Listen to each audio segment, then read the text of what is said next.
chill with me while I repot this orchid right quick. You feel me?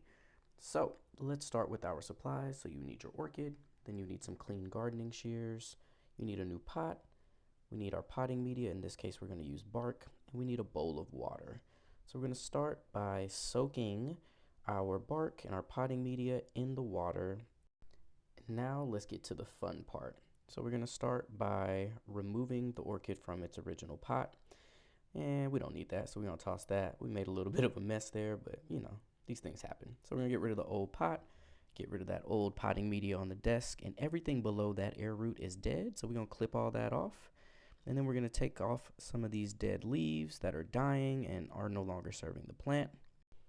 Then we're going to toss that aside because we don't need that anymore. And let's repot. So we'll throw a little bit of bark in the bottom. And then we're going to try and collect as many of those air roots inside the pot as possible. And then we're going to fill in with our pre-soaked bark so that that orchid feels nice and cozy. Then we're going to check to make sure the roots are good. And just like that, you're done. I hope that helps and your orchids keep blooming.